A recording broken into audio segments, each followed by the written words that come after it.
Good afternoon, good evening. Konnichiwa. Konnichiwa. I'm not Japanese. Well, in case you're not taking Japanese, so yes, it's konnichiwa. Konnichiwa. Konnichiwa. Konnichiwa. Konnichiwa. Nichiwa.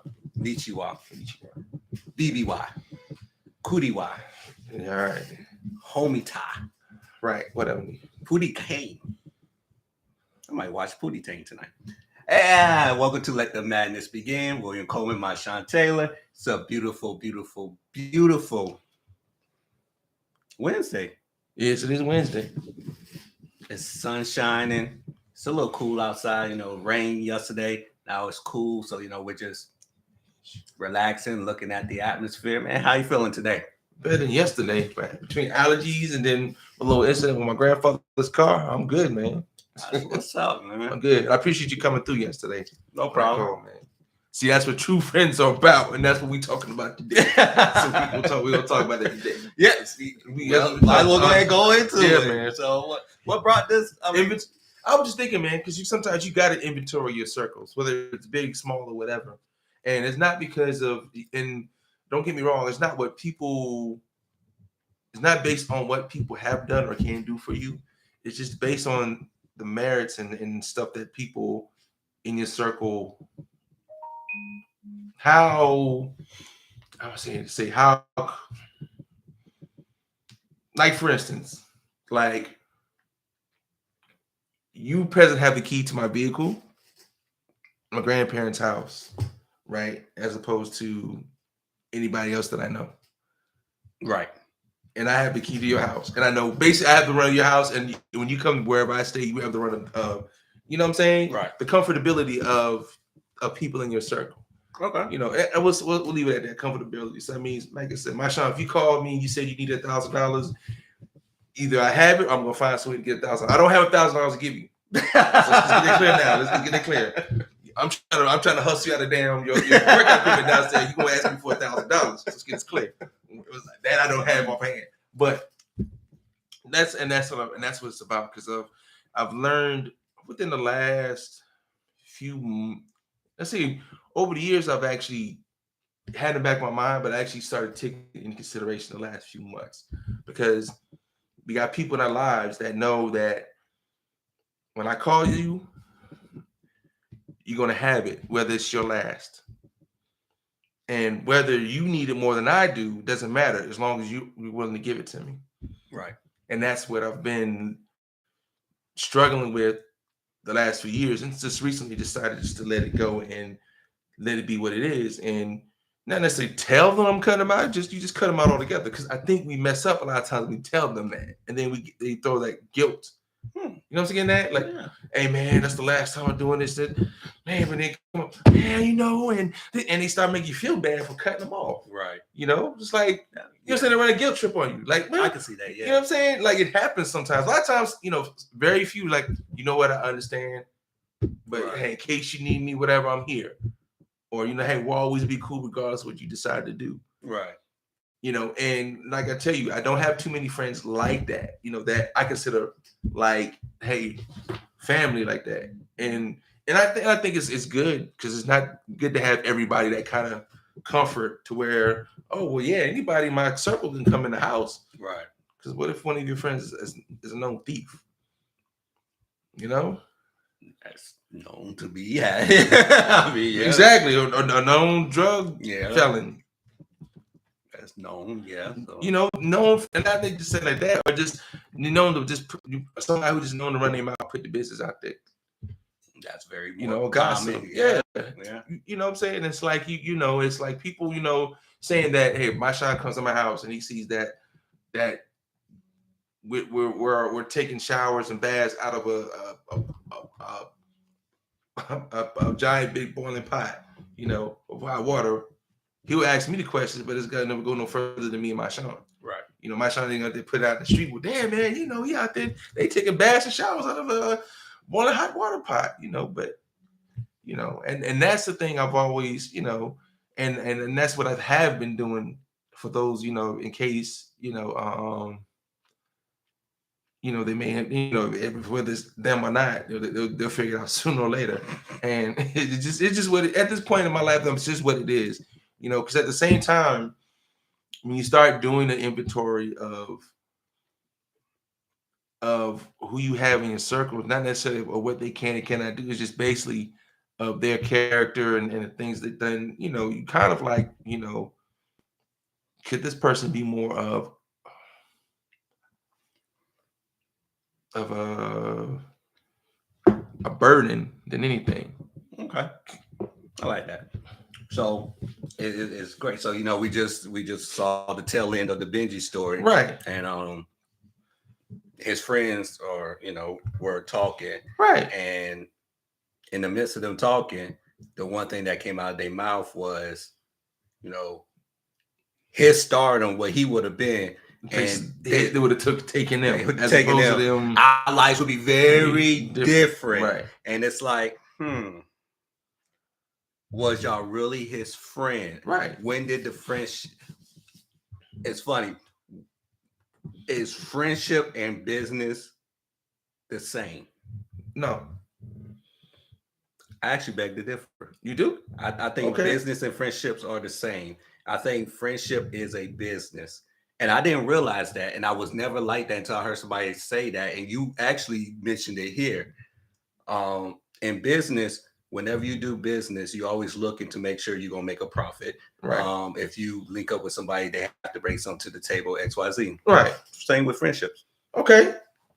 And it's not saying that you're looking for a friend to mooch out for, but how often do you see a millionaire friends with a homeless person? Now, they may do some great outreach programs, right? But it's not a common they're thing. Not, you know. Everybody talk about Keanu Reeves, but Keanu Reeves is not really hanging out with homeless people like that. Right. He may once or twice, but they're not.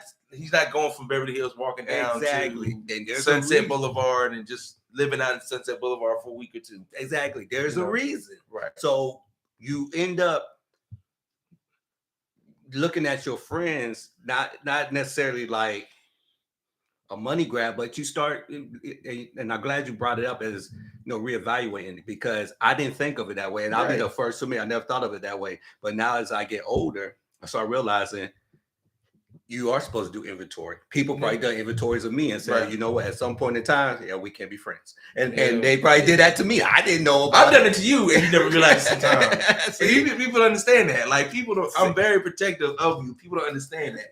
If like people don't, and I pull people to the side once, because ask down there about a conversation we had about a year or two ago. Okay. I'll put it that way. Ask them about a conversation we had about a year or two ago. Okay. I might have to ask that question. Ask them. So and you don't understand, like I tell people, I'm very particular about people I hold close to me. And it's whether blood or whatever, it's like this. If you befriend somebody and you're around me enough, they're around you enough, I've gotta, in a sense, I've gotta make sure that not only be protective of you, but in the sense that to make sure that I got a better feeling that they have their best intentions in mind for you as well. Your relationship as well. Because I'm not saying that I got to be in the middle of your relationship. I just got to get a better feel of your relationship with one another. If it's a two-way exchange, I'm cool with it. If I know if it's only a one-way thing, I think you've seen kind of people that if you've been around that I really just get the hell on. No. That's good, because that goes back to saying that, when you start looking at it that way, you start realizing then the other thing you just brought up, which is, and you've done that to me.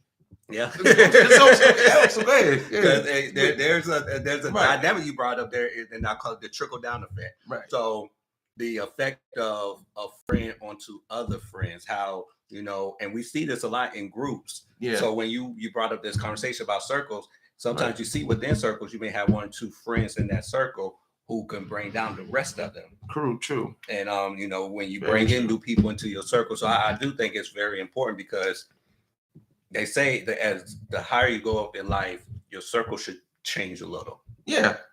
But do we really do that? I think go ahead. We'll see what you're saying. And I'm gonna keep it cultural. Okay.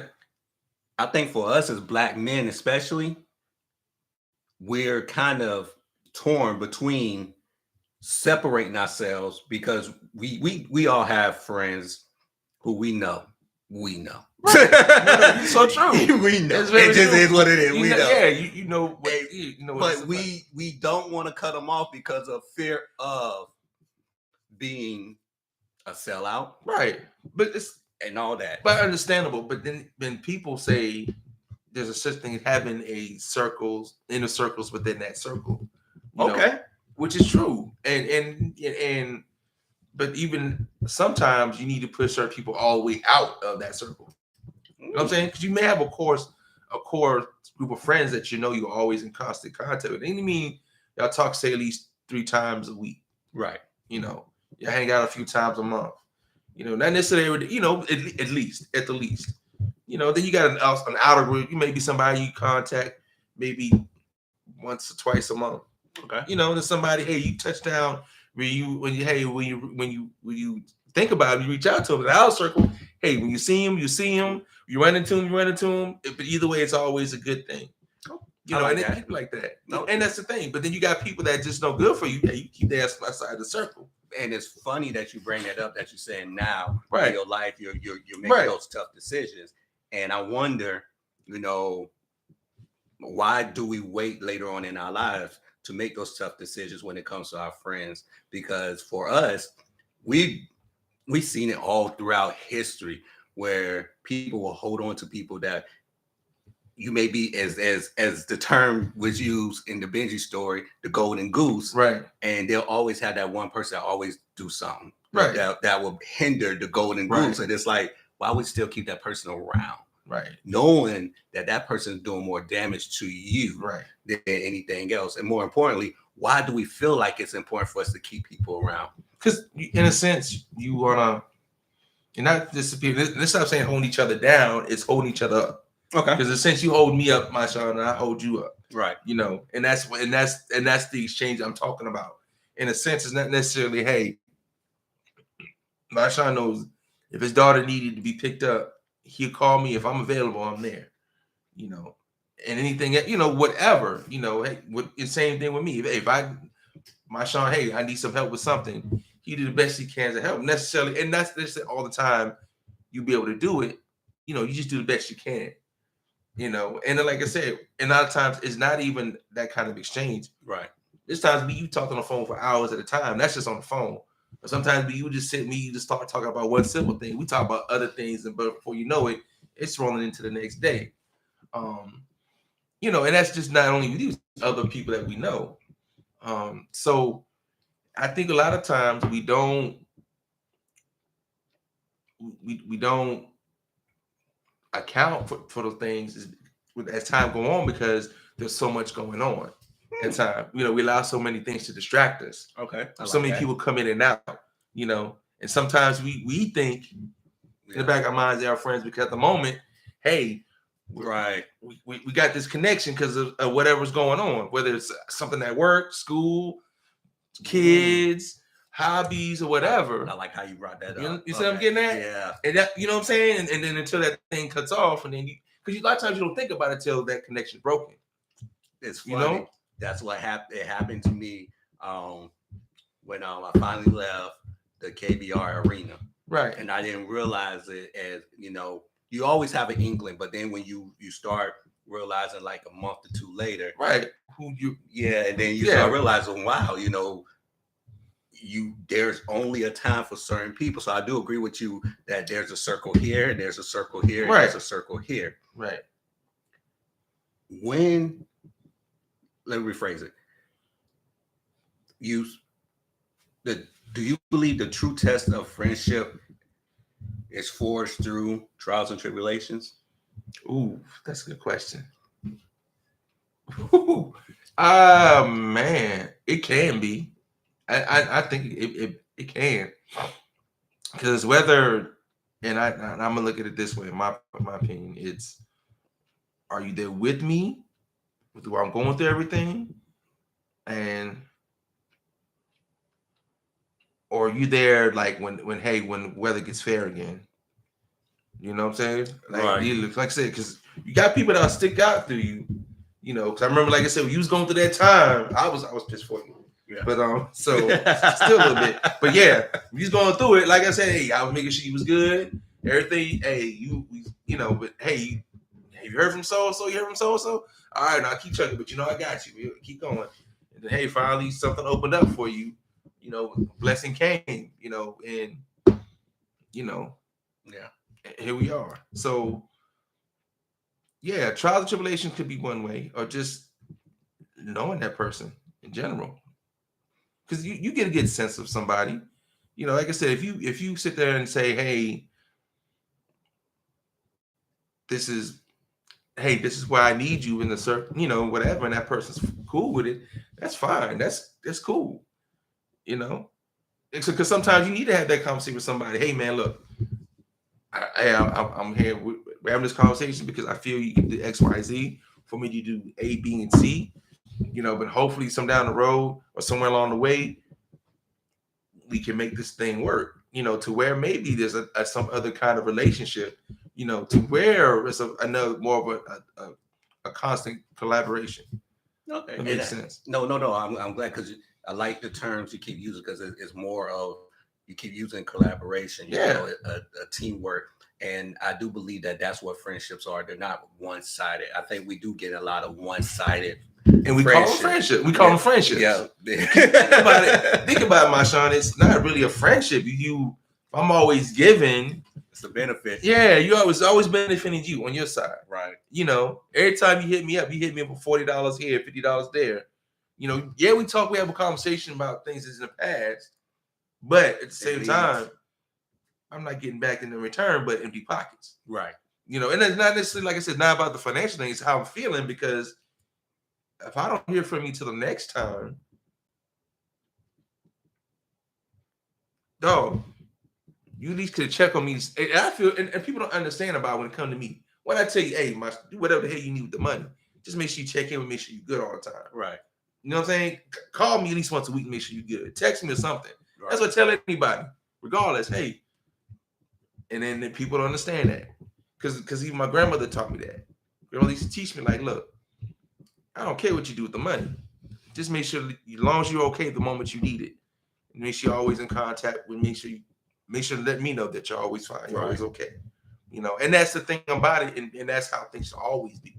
You know, because friendship, like I said, it should always go beyond finances, material things. I agree. Trials and tribulations, because that's just strengthening your friendship. You know, because you know, the friend's supposed to be there to support you. You know, necessarily be there to go through it with you, but they're there guiding you. You know, hey, we're there for you. We got your back. Not when, hey, oh, it's over now. Okay, but let's go hang out now. You know, I like something you brought up earlier when you said, you know, be there. You said be there, but also let you know, hey, I'm not happy with what you did. Right. I'm not happy about the situation. True. However, we had the conversation many times. I'm not going to leave you, but you're going to know my stance. And I think that's a lot of times friends don't do that with friends. You would distance yourself and then wait until it dies down instead of saying, you know what? I'm still your friend. I don't condone what you did. Right. But it's nobody else's business to know that. Exactly. But I'm going to let you know that. Right. We're going to keep it moving and we're going to go from there. Do you think that's an issue with a lot of friendships, or true? However, whatever they want to call them. I think it gets worse as we get older. You know what I'm saying? It's just like, you know what I'm getting at? I think the older, because I'll be honest with you, you think about it, you were most honest when you were younger. Okay, fair. That's true. You think about it. That is you true. think about it. You most one way or the other. To a fault, yeah. To a fault. One way or the other, you would tell on yourself if you did something, whether you comes out your mouth or it's the way you react. I think that's the way why I am the way now. I don't say much because when I was young, I used to just snitch myself. Right. But like I said, we get away from being more honest with each other now because we feel it's more important to keep those people in our lives. But at the same time, I prefer you to be honest with me and correct me, whatever, because at least I know you have my best interest at mind, even though I'm not mindful of what's the best interest in mind. You know, because even though I'm a grown man, as grown men, we don't think clear a lot of times. We don't see. Sometimes we get that tunnel vision as opposed to the peripheral. Okay. You know, and sometimes you may need to sit that friend down and say, "Look, this is what you're seeing now. But look, you need to widen your peripheral vision. And look to the left and the right a little bit and see what's going on around you before you decide to continue go forward. Okay, I like that. So the next question I have for you is: do you think men have friendships, or do we just have situational ships as far as work, sports, gym? It's both. Okay. It's both. It depends on your interaction. Like I said, your situationship at job could be you work on a project with somebody and y'all, for some reason, you and this person, even though y'all worked in the same section or whatever, but all of a sudden y'all just start having conversations. Y'all starting to get to know each other. But the minute that project is done over, y'all go back, hey, anytime. Y'all might acknowledge each other more, but y'all not interacting as much. Or y'all might do it ever so often whenever y'all, oh, you know what? Let me call someone. So let me see what you're up to. You know, someone, I've been in that situation where you just be like, you know what? It seems pretty cool. Yeah, let me see. Hang out. Matter of fact, I think we did that one time with a couple of people where we'd be like, yeah, let's see what they're doing and just hang out. Right. So situationships, which aren't bad. Right. It's just what it is. Because at the same time, it's like, oh, it's both ways. Like they never thought about it until, wait a minute. Me and so hung out when we did that project. Man, let me see. Let me go to this thing, check out see what we up to. Okay, now I got two questions, but I'm gonna go with the first one. Right.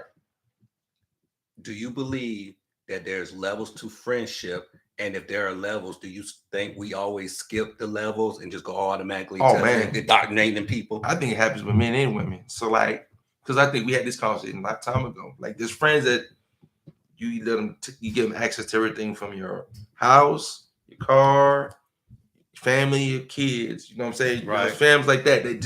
There's no real limit. You might not allow them to your bank account, but you may, you know what I'm saying, type deal.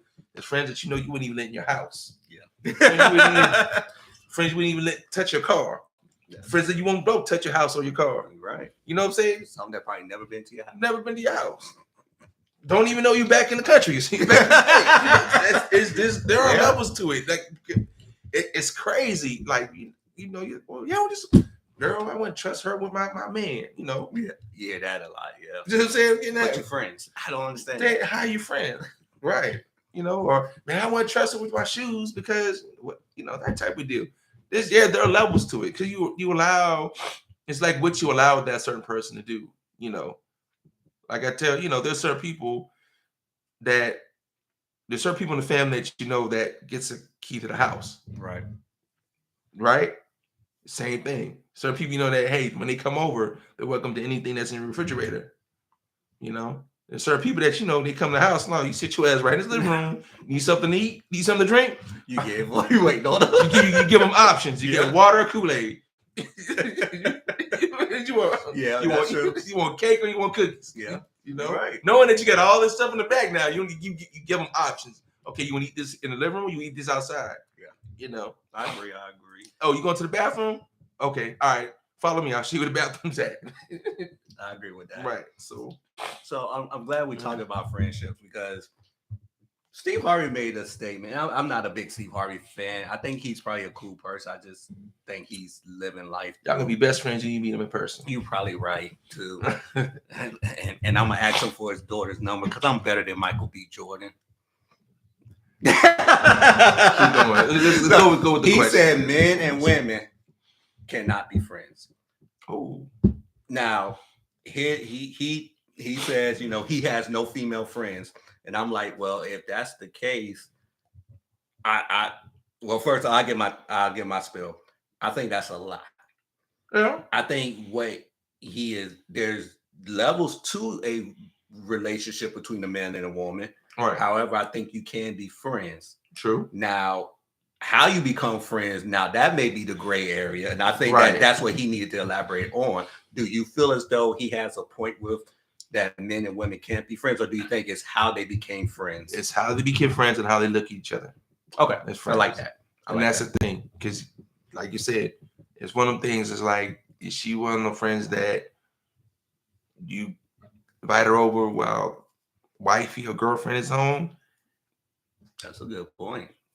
And the wife is cool, or she or say like, hey, you're out of town and she has access to your house.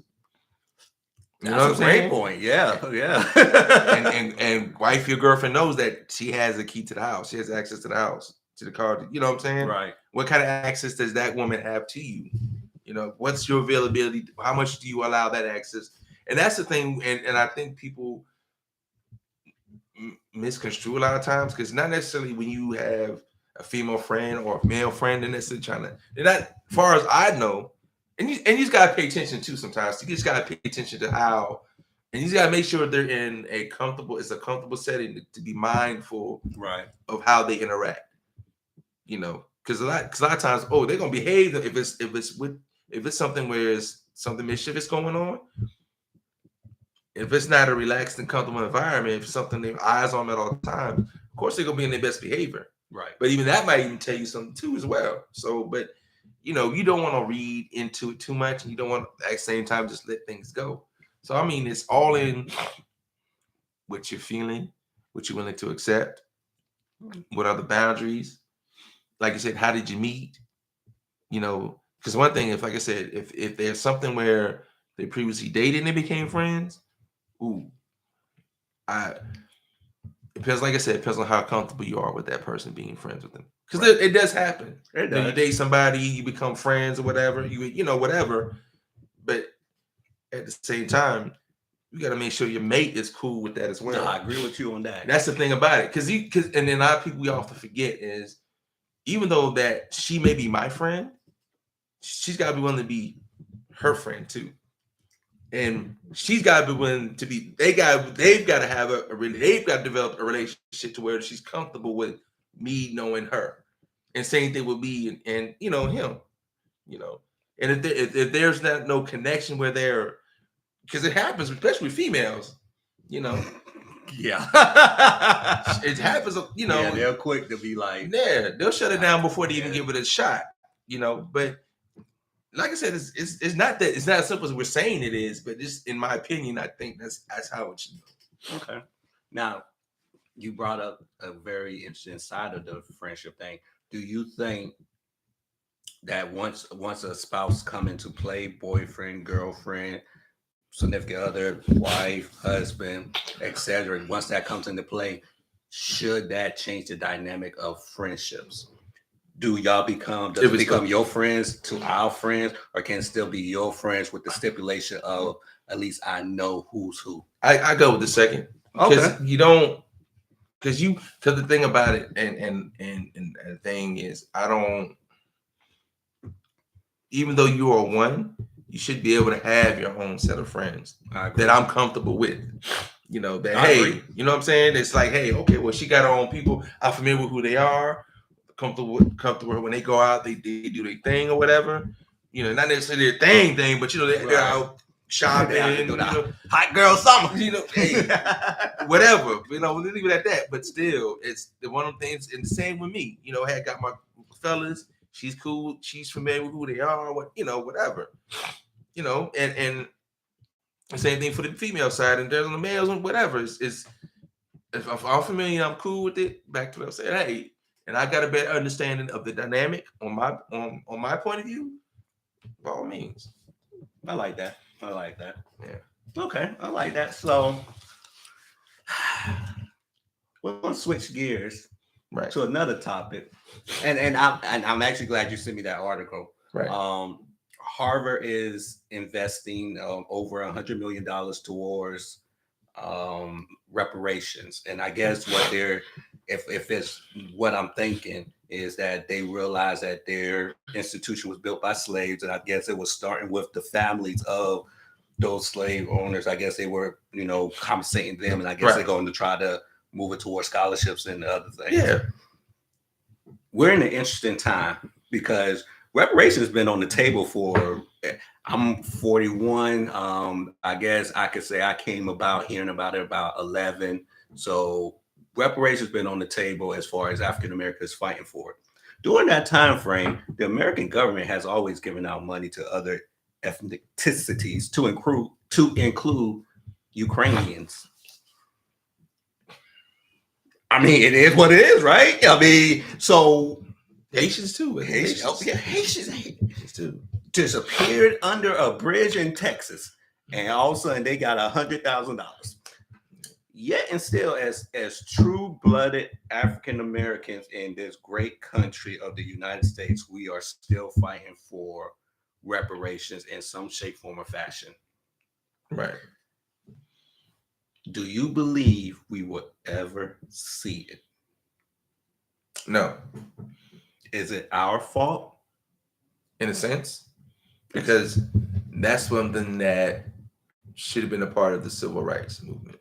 In a sense. Okay, I like that. I want to say that, and you know, and I'll be honest with you, and I think in a sense that's where Martin Luther King, the late, was kind of probably start leaning towards in that direction, in a sense. And the thing is, you don't want to empower the right people. Ooh. No, you don't want to empower the right people. Ooh. I'm glad you brought that up, because despite how Tommy Sotomayor may feel, and I do listen to him, I'm not our biggest fan. Right. The stats are out there. The information is out there. We are in the position we're in as a collective, as African Americans, because of the gap of wealth. True. That was made off of us. Right. And they actually said this, that there's nothing we can do to make that up. No, like, there's nothing we can do. No matter how many black athletes we have, there's nothing we can do to make that up. You think about it. You think about it. It's 400 years. True. That we know of. That we know of. And then you think about like if you actually put a dollar sign on it. Ooh, did you say the inflation word? Then you say inflation, it would break the country. And I think that's what the issue would always be, is they don't want to break the system. They don't want to empower the right people. You know, a lot of people say, well, they don't want to give us the money because they're afraid of what possibility. But at the same time, my thing is this: what would be enough money? What would determine how much you get? Because you think about it, look in the sense of, I felt that one. You know what I'm saying? I felt that second one. What would determine you? How do you determine who gets it? I think you will see for the first time in American history where they will actually say, you're not black enough. And I do believe that will come out. You're not black enough. Can you trace back how far how far deep can you trace back? That determines how, how much we'll consider. Yeah. For the first time, I do believe that white people be like, you're not black enough. No matter how you're not black enough. No matter how dark, no matter how whatever you think you may be. How far you can chase it? Well, 10 people go get it. You know what? And the reason why is because we're all familiar with Native American history. And, even Native Americans will tell you there are more Native American tribes than the government recognized. However, the government chose to recognize certain ones. Yeah. And, some say that those were the ones that are willing to work with the government more. Some say, those were, the favorite, the ones look most likely. It's however you want to put it. But they only recognize certain ones. Right. And those are the ones that got the land and the casinos. And now, if I'm not mistaken, children get to go to school for free as state-funded colleges. Yes. And they got dual citizenship because they're on sovereignty, if I'm not mistaken. Yeah, it's like, yeah. However, when it comes to African Americans, our history is, throughout the history book, shows that we were taken. Right. We were beaten. We were hung. We were done everything wrong to us. Yet we're still at a basement level when it comes to fighting. And it's like, at what point are we going to either say we're going to get off the pot or we're going to actually take a crap? Because Biden signed a bill to send, I think, over $100 million to Ukraine. Right. On top of the fact that he's already said we're going to take in the refugees. On top of the fact we're not like other countries. We don't take in refugees into a refugee camp. No, we really take on. We integrate them. Yeah, like they getting grants and like they about to be living here. Right. So once again, it goes back. I think me and you talked because we talked about how Africans look at us and they don't understand that when they come to this country, they're given a grant. They're given all these things that are not. There's a lot of doors to them. Right. They don't understand that. They just see you're in America. Right. Let me rephrase this one.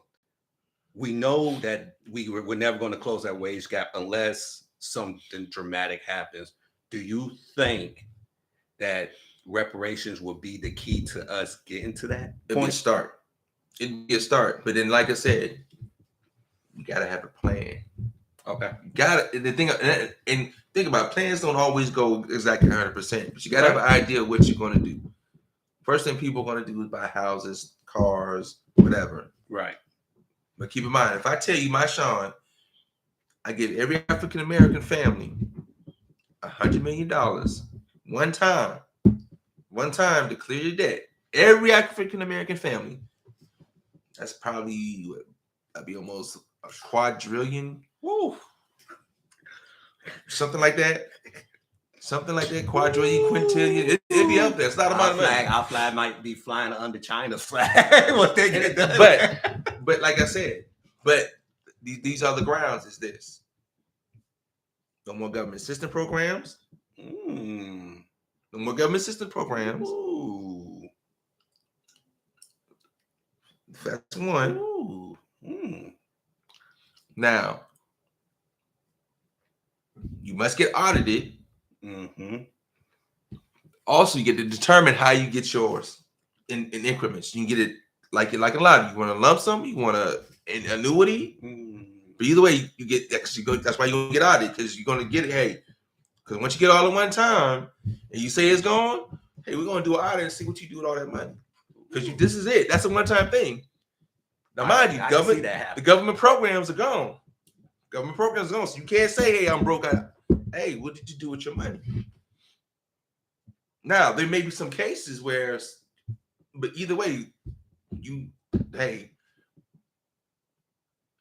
No, I like that. You know what I'm saying? That? No, you got to have a plan. Like I said, we got to have a plan. So in other words, hey, what are we going to invest in? What we keep in mind? What we trying to do? Generational wealth. Right. That's what always should be the focus, generational wealth. What are we doing not only for the now, but for the tomorrow and the day after and the day after? For the kids, grandkids, the great grands, and so forth. Okay. I like that. And I do believe that it will come with stipulations. Like once you sign off, you're saying that the government owes you nothing. And owes you nothing. Because that's pretty much what's going to happen. Right. Now, how many people are going to take it? I don't know. And mostly everybody, the majority of us would take the money. Of course. The first thing we're going to try to do is to be everywhere so people can see that you got this money. Instead of saying, oh, well, you know what? First, I'm going to do diversify everything financially, liquefy some of it, buy some land, open some businesses, invest in some invest all, everything. Create a portfolio, as they say. So, as you mentioned that, do you believe that would happen? And you said $100 million, and that's per family. For a family, like I said, that's gonna be that's a lot of money. That is a lot of money. That's a lot of money. That is a lot of money. And okay, let's be realistic. Let's say every family gets, we'll just say 10 million. We'll say 10 million per family. That's still a lot. That's still a lot of money, but still, we'll be reasonable. We'll say 10 million. Okay. Do whatever which you please. Still the same. Hey, you get a higher increment you want to get it over time. But once you get it, that's it. But during that time, you still cannot be, like I said, no government program, no assistance, whatever. Now, let's say you can't apply for grants or loans. Right. But that's on you, though. That's still on you during that time. Grants and loans are still allowable, but like I said, at the same time, hey, no government system. That means, hey, no food stamps, no waivers for child care, that sort of thing. Things that they, do you think we're ready for that? No, we're not. Because look at the things we focus on a lot of times when we defend the first thing people think about when they get that tax check is what? Oh, either going to the club or buying a car. They buy a car. What time they buy a car? And then 6 months later get repossessed. Yeah. you know, or they think about going on a shopping spree. Yeah. Or they're gonna go to the Jacksonville, hang out, spend money, or go to Atlanta and blow it. You know what? You know what I'm saying? Go on a trip, which by all means, you might, but we gotta get out of that mind state. Is when we get that lump sum, we should be more frugal with it first and prepare for the future. Then, because there's $10 million, you can do a lot with $10 million. People don't understand that. You don't need to go on a $1 million vacation.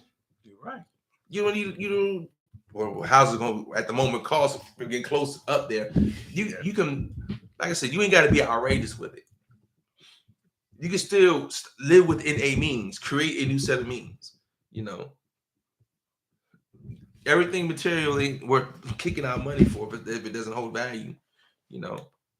No, I agree with you. It's just fix your credit. Go ahead.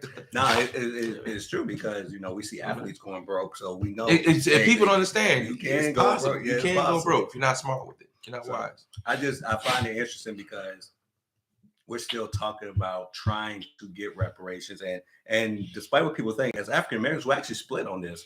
I come across, because at one point I was on the opposite aisle and saying, no, we don't need it, and then I realized why am I saying we don't need it when the government is giving it to other people? Yeah. That's stupid. Right. And I was like, you know what? I felt stupid because I was like, I'm watching the United States government give foreign aid. I'm watching them do this. So why am I sitting on the aisle like, no, when technically no other country is doing that for us? So true. And I always sit back and I tell people like this, especially when I see Black people who are like, yeah, free, you know, we're praying for Ukraine. What police incident did Ukraine hop on us for? You know, what did they support us with? You'd be surprised, but let's stop. Let's stay in Ukraine. When everything started in Ukraine, ooh, are we going there? I'm gonna go there. Okay. Since you said, because you kind of do it interact with us, they were denying people of certain nationalities, denying them passage out of their country, kicking them off trains, on buses, cars, airports. You're absolutely 100% right. They've been showing stories of it, but they're not reporting those stories. They're showing a little blind white kid, but we ain't gonna talk about that. But you are absolutely right. So even in the midst of that country, you see the hypocrisy of, oh, save us from big bad Russia, but by the way, we're still going to separate the African Americans, or Africans rather, from us. Yeah. But yeah, y'all want the American government to send them financial aid, but you don't want to fight for reparations. And that's when I realized how stupid I was, because I say, you know what? Even if I don't see it, I'd rather fight for it, because I'm tired of seeing our government give it away to other people. And it's to the point where it's kind of like mocking us. Yeah. And it's funny because Biden, old Joe, and I voted for Joe. I'm not happy with my vote, but you accepted it. I accept my vote. You know, it is what it is. I mean, the other guy, I mean, both of them probably drinking a beer together, to be honest with you. But yeah. But Joe was supposed to, you know, get rid of student loan debt. And we still fighting for that. And now he's signing $100 million. He pledging and pledging for refugees to come here.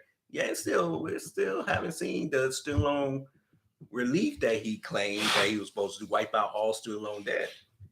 And, you know, Joe Black, he said we didn't vote for him, we wasn't Black enough. And yeah, we still fight for reparations. So I'm going to ask this question, because I'm not going to blame it on Joe, not first term Joe, but I'm going to put it on Vice President Joe. Do you think under Obama we missed the opportunity to actually have the fair conversation of reparations? Yeah. Do you think that's why a lot of African Americans are upset with him? Yeah. Because I actually sat back. Don't get me wrong. I'm a big fan of him because he made it, and I think that looked great. But I don't mean to cut you off, and people got to understand. It was said in front of Congress.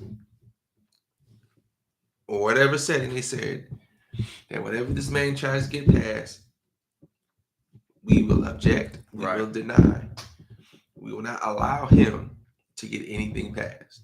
You're right. I was on C and what's the Congress channel? C-SPAN. C-SPAN. Yep. C-SPAN. Yep. They said it with a smile on their face, and they, for the most part, they did everything that they could. And that's the thing. And I think he did the best thing he could do was make sure it was pretty much the most cleanest presidency we could ever witness. Yeah. You know, very little, no controversy in person. You know, no personal. I give him credit. Right. Still holding strong with Michelle. He did the best thing he could do. Yeah. He lucky because I met Michelle. There we go with that.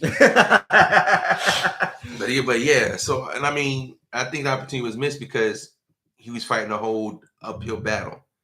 You know, if everybody and that goes back to what we'll talk about all the time is about who we vote for from the local on up to the national levels. It always starts from the bottom up when it comes down to the influence. I do agree with you on that. And they said we empower them. We vote for the wrong people. When we get upset when things don't work out the way it's supposed to, we vote. Don't vote for somebody because of a party they belong to. If you vote because you believe in a lot of things they say or the things they propose they're going to do, and I think we get that mixed up. We start voting. Oh, yeah, I vote Republican all the time. But dog, you work at McDonald's, Burgers. You not. We had that conversation. Like I tell people, you're not a Republican. You vote what? You look at poor white people like, how are you Republican? How are you Republican? You bet you're not low middle class. You're not middle class. You know, you just at that, just below middle class. You know, the program that you're on are supported by Republicans. Right. Yeah, I do agree with you on that. Right. That's the silly part. I do believe we did miss the opportunity. Yeah. You know, when I started looking back, because I used to think, you know, and I still not a fan of certain people like Dr. Umar Johnson and everything. I think they're a little more critical of Obama, even though they have checker past. But I do understand that, you know, we did miss the opportunity. But like you, I don't think it was Obama's fault. I think it's the fact that we're so divided as a people. True. We never gave him any help. I was going to say that. Go back to what I was saying. It starts with us. Right. We didn't have the right people in place at the time. You're right. Especially the second term. Like, we just forgot all about it. Like, we forgot about it. It was a cakewalk. Now, mind you, we had more time to get the right people in place to make more happen. Right. Because like you said before, everything affects us more on a state on down to the local level than it does national on up, from national beyond. It has some influence, but no, everything is influenced from the bottom up. Congress and Senate affects us more than the president. That's a fact. Just the way the system's set up. Exactly. It's always been set up like that. You know, the voting, what do you call it? The electoral college, everything, it's influenced locally. That's true. So it means by only certain people's votes actually count towards the electoral college. Am I correct? Correct me if I'm wrong. Only certain votes. And I don't think those people are aware that their vote actually counts. It's just their vote counts. They get that, you know, right, ample amount of, you know. So if they feel such a certain way, and then necessarily go beyond the, like I said, let's back up all the electoral college for presidential. But like I said, damn, I lost my train of thought. So let's go back. So locally, we need to make sure we got the right people in place. Oh yeah, definitely. Because who do you think those people in who are our local state representatives talk to? Mm-hmm. Or who you think the ones in the House of Representatives from the national level come talk to? Who do you think the senators talk to? That's true. What do we think, you know? Who did Bernie Sanders talk to when he came here? Exactly. Not us. Yeah. I thought we was in a personal conversation. I was so upset, man. Yeah. But I mean, The setup. yeah, it was just set up, man. Got all dressed up. Man, we got dressed in it. Man, we was looking sharp that day too. Yeah, I want to sit with him. Yeah, man. But I mean, so back to the whole as far as reparations. So yeah, now I know what's going at. So now back to Harvard and reparations thing. Now it's starting becoming more common that not common, but it's not a surprise that there's actually people or say institutions doing it individually on their own has their own sense of reparations. You know, because there was a gentleman here in Charleston locally. He was proposing as a form of reparations that, which I think Charleston was doing anyway. Not doing anyway, but he proposed that that any contracts of the city or the county get set aside for just strictly only African American businesses or in that lane. You know, so construction, yeah. Hey, they get this to set aside for them instead of them getting in the door, getting to have the bid. No, you automatically hold. No, these are the jobs we have coming up for you all. You know, actually, that a lot of people don't realize that alone can. It does. It goes a long way. It goes a long way. I'm sorry. His name is KJ Kearney.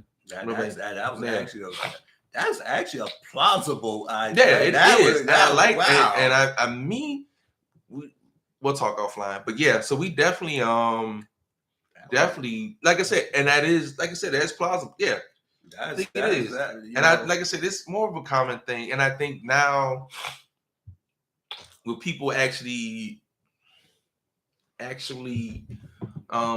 get more into the Juneteenth thing, you know, and the more in the cultural, getting into our cultural awareness and you know, whatever, you know, I think these are things we should be striving for, you know, not just to have a holiday to celebrate our culture, but no, things to push us forward. You know, I agree with Kanye.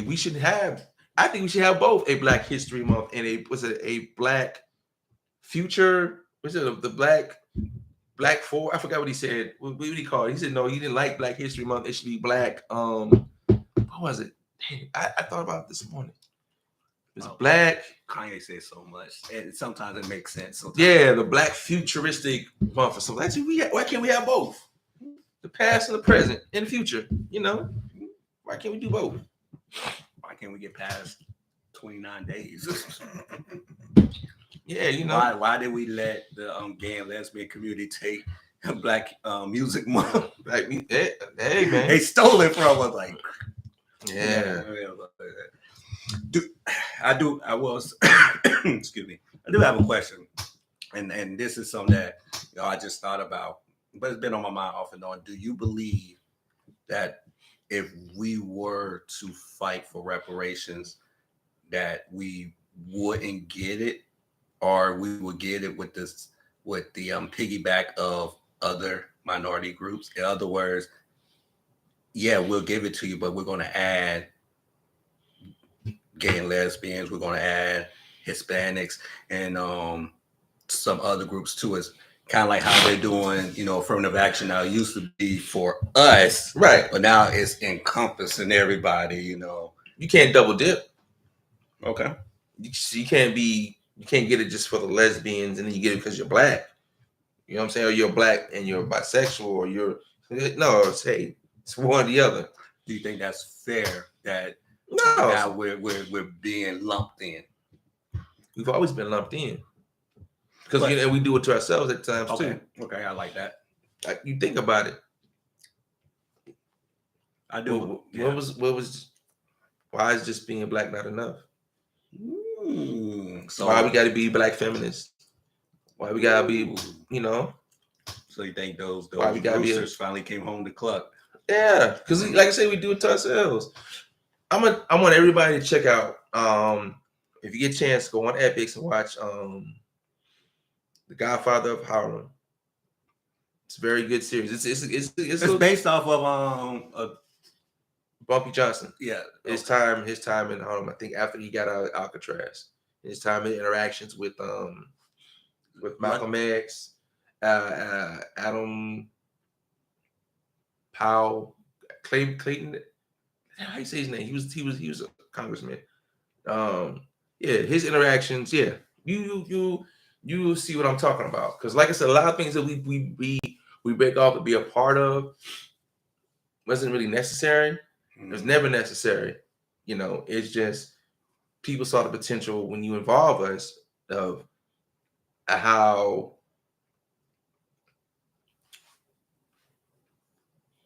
it affect the spectrum. I think that was. So, before I go to our last topic of the day, you brought up something that made me think: is that the new slavery?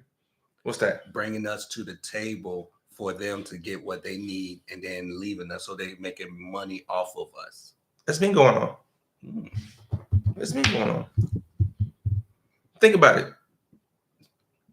When they did integration, they did. They bringing us to the table.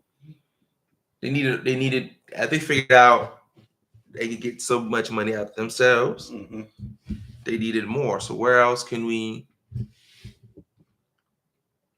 When they started pleading out feminism, more women wanted to work.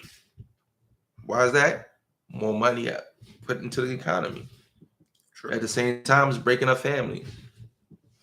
So, I mean, we can continue to talk. But I mean, so yeah, so I mean, like I said, we, at the same time, there was some influence, but we didn't have to allow it to do what it did. I agree with you. I do believe that. And I used to say this about a person, so you're going to laugh, that we're like a blank slate. So we just get anything thrown onto us, and then they paint us a certain way, and then we act that way. And then when they get done with us, they throw us right back into the other blank slate. And I do believe that has happened to us throughout times. You see other groups, once they feel like they can't get any more from us, they'll leave us and they'll still move on while we're still fighting for the basic things. While they done moved on to the next level. Because it's no offense to the gay and lesbian coalition, but they used us to get to this certain point, and now they are in a position where we're not at, and they're not looking back to help us. And they did. I guess it is what it is. But so let's go to a fun topic. Megan Thee Stallion. Oh man, what's going on with her? She working on her Megan knees still? The Megan knees? I feel bad for her when she get 40. That's a big girl. Hey man. I mean, not in a bad way. She's put together nicely, but it's a big girl dropping it. No, so she sat down with Gayle King. You know, a lot of black people, especially black men, don't like Gayle King. They feel like she's always trying to hurt a black man because she's never married to a black man. I think she's married to Oprah, but that's just speculation. Stedman got something to say about it. He's the luckiest man on earth. Hey, man. He probably been banging women and we don't know about, and Oprah don't care as long as he just show up where he's supposed to be. Exactly. Man, what did they say in barbershop? If still,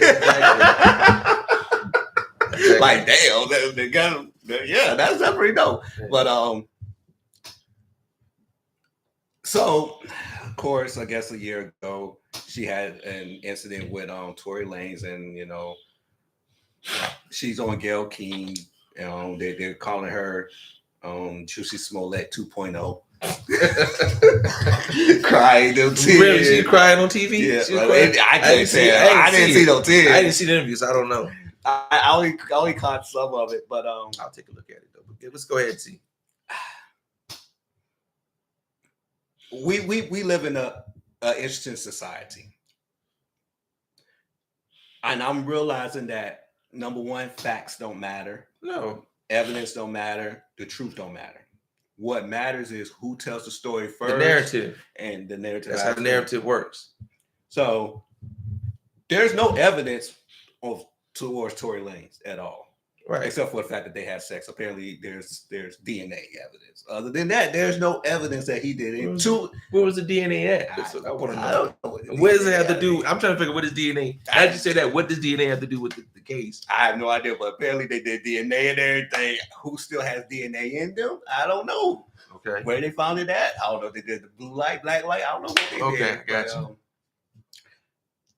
to include what a lot of people don't know is when you fire a weapon, there's residue on your head. Yeah. Right. They didn't find no residue on him. Mm. They found it on other people, but not on him. Okay. There's no evidence linking him to have done anything to her. Really? Really. That's why he's not been arrested. And I think that's what people are feeling. Like I said, we live in an era where we're not really paying attention to facts. No, people. Remember we talked about this a long time ago. People at the point now they no longer live through what they actually seen. It's like in front of them. It's like what they can visualize in the back of their mind as reality. That's how the narrative works. Remember, the narrative is narrative, whether it's true or false. Whether the facts are true or false. It's just the narrative. It's like you said, whoever tells the story first is telling the truth. Right. I do agree with you on that. And whether it's fact or fiction, if I say, hey, I punched my Sean, I beat brakes off my Sean Rollins on YouTube and I posted it. Now, mind you, it's being recorded as we speak, and I posted it and it gets out there and oh my God, that's what happens. But if you actually was watching the recording as it happens, you see we just had a regular conversation. You know? That's true. And the reason why I bring it up is because simultaneously, there's another case going on of a white couple, Johnny Depp and Amanda Heard, right? Where Johnny Depp is saying she is a abuser, and the evidence is showing that she is an abuser, right? But nobody's really paying attention to that because she's a woman, right? Do you feel like it's the well, I won't say a sister, just we're still at a disadvantage when it comes to the law? Yeah. Because especially when it comes to a female, yes. Because Tory, there's no evidence with Tory Lanez. Like they can't find any evidence. Think about it, regardless of if the situation is the other way around, you know what I'm saying? She's the victim some way, somehow, because she's the female. You know, she's the weaker of the two, in a sense. She bigger than Tory Lanez. I know that. She probably beating the brakes off Tory Lanez. She look like she fights. That's what I'm saying. So, I tell people, hood girls are a different breed. Yeah, they want to fight you. They want to fight you. Then have sex with you later. Yeah, it's weird. Like, why? I don't want to fight you. He probably was telling her no, and she said, "Yeah, you gonna give me that? Yeah." Do a 2-piece and knock them down. You know what I mean? Yeah. You know what he from Canada, so you know he weak. Calling Drake for help. I know it. Oh man. That's a wrong version of call. Dog, what you want me to do? Oh man, so yeah, I just saw that was you know, it's just funny how you got two stories going simultaneously, and both of them dealing with females, both of them considered, I guess you could say, high profile, and both of them dealing with a level of abuse. However, one is with a female who actually on camera, on records, like Johnny Depp really got abused. I feel bad for him. He looked like a broken old man on stage. He just looked okay. But it's out there. And then you have Megan, who, look, I don't condone people doing anything to anyone. However, if that man didn't shoot you, tell Jay-Z to stop making you do that. Don't kill me, whole. Just playing. I mean, no, this point is you're too far down the river to go back. You know, I do agree with you. And you might as well just ride it out and see where you head with it. You know, but something you said that really makes me realize that it's still gonna favor her, because at the end of the day, you still somehow are gonna be the victim, even though there was no crime committed. Right. It's awesome. Right. All right. So we're gonna do a show tomorrow. Definitely. So tomorrow, prepare for the 1 through 12 all NBA draft. All four. We'll do 4 decades. What do you want to do? 70s, 80s, 90s, 2000s? Sure. And I guess we'll lump the 2000s together to now. Yeah, we can do that. Okay. Yeah, you ready for that draft? Yeah, I'm ready, man. I've been thinking too. I got a sleeper too. Ooh, Christian Laettner. Oh, Cherokee Parks. Oh, don't be sleeping on them. Yeah, okay. If we did, you know what? We should do the greatest college players. Oh Lord. Duke don't have that many great players in college. You do realize that Duke has the top out of the top 5 scorers of all time in college. Duke had within the first 3. Right. JJ and Christian Laettner. Just remember, more Final Four appearances. I mean, I can't knock that. More national championship game I cannot appearances. knock that. And more national championships than Duke. You're right. And y'all beat us y'all beat us in the game that we always wanted, never got, and y'all actually won that game. Right. All right. You did. Got the breaks beat all y'all after that, but hey, you won that game, so I can't get back. So let's since we're gonna go there, let's go back to like how they say how they was talking about the Nets the last couple of days. Yeah.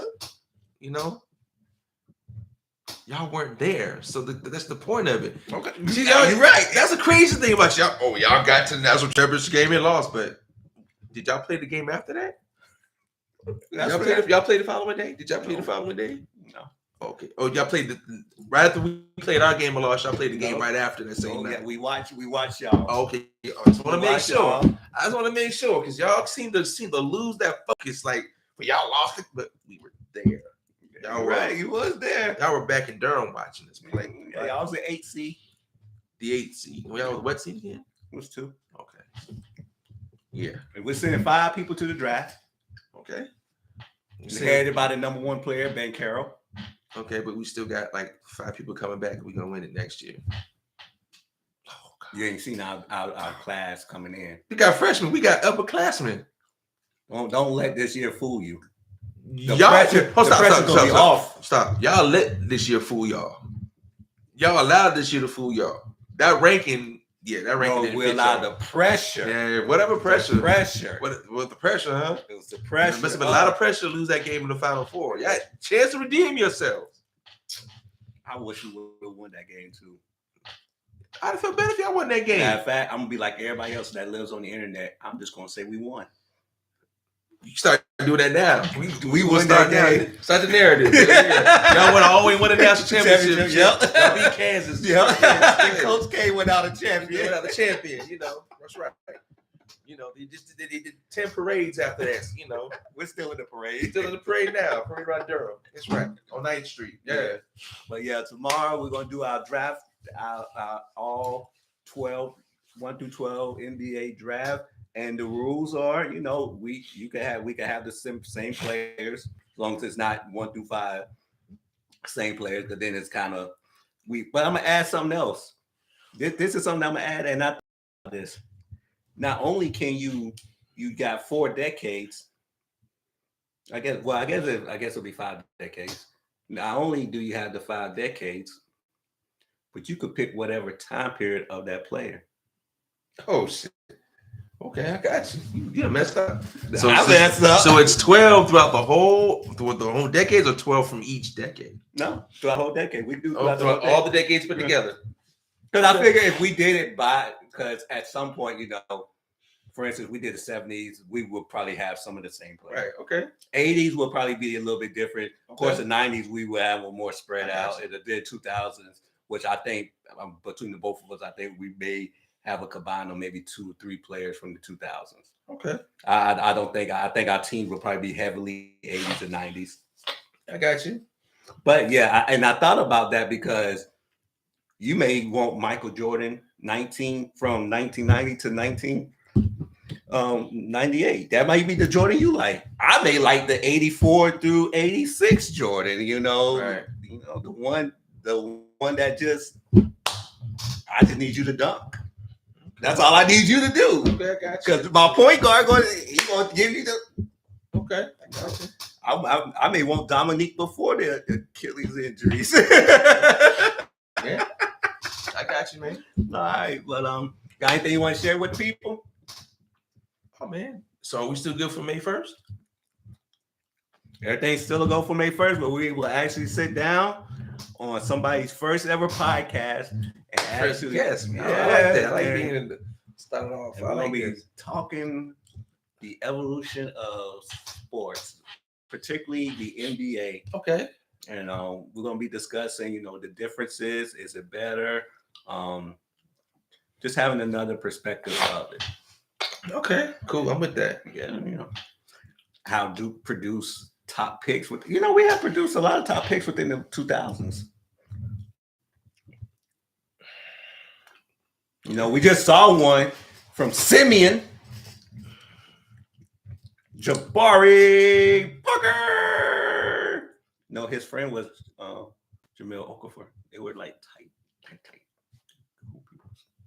They should play ball together, but one came out a little early than the other one. But it is what it is. They did play ball together. That's kind of the shit they had. They went to Duke. Yeah.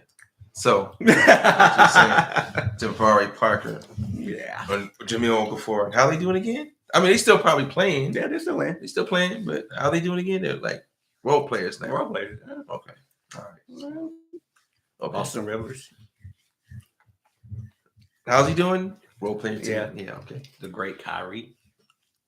Oh yeah, he just got swept. Oh yeah, he's doing excellent. By Jason Tatum. I can't say that.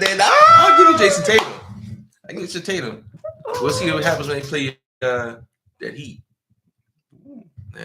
That's actually gonna be a good series. That's gonna be both defensive teams. Great series. Yeah, that's actually. I don't think Jimmy Butler gonna be able to sit out like he did. no, Jimmy got to play. Jimmy Butler. Yeah, Jimmy Butler gonna have to play it that one, but that's going to be a good game. That's awesome. I think it's gonna go down to the Heat. Yeah, I think it's gonna go down to the Heat and Celtics. Yeah. So you think whoever wins out of that could potentially run the East? Yes. Ooh, so we just discounting the Greek Freak.